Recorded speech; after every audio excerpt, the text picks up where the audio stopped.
Noirmoutier, une île de 49 km², dont les 2 tiers se situent en dessous du niveau de la mer. Ici, les risques de submersion peuvent donc paraître plus grands, et pourtant, le plan de prévention des risques adopté en 2015 est moins contraint que sur le reste du littoral. Certaines zones rouges considérées comme non constructibles en 2012 sont devenues bleues, donc constructibles. Pour ces riverains, c'est une erreur qui pourrait se payer cher à l'avenir.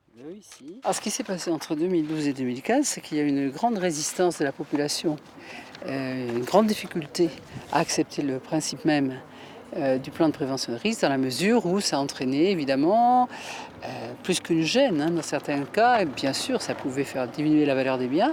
Et en fait cette préoccupation-là, elle a primé sur ce que ça recouvre en réalité, c'est-à-dire un risque.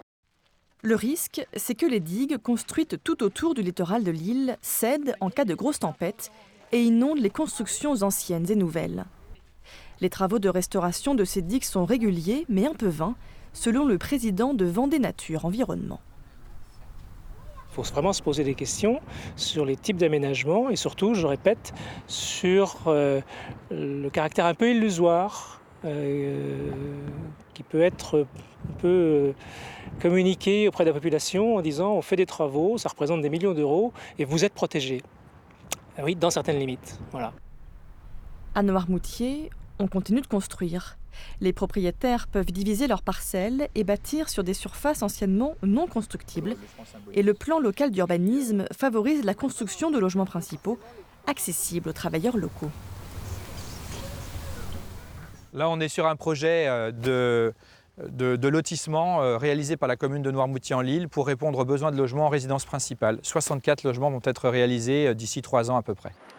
Selon cet élu, Noirmoutier a anticipé les risques depuis longtemps.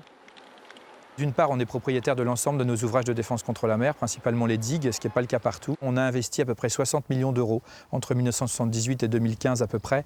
Et c'est vraiment cet élément-là qui a été déterminant dans la réflexion de l'État. On n'arrête jamais. Les ouvrages de défense contre la mer, en permanence, on les surveille, on les entretient. On n'attend pas qu'une tempête les dégrade pour pouvoir les restaurer. Selon le GIEC, qui regroupe des experts spécialisés dans l'évolution du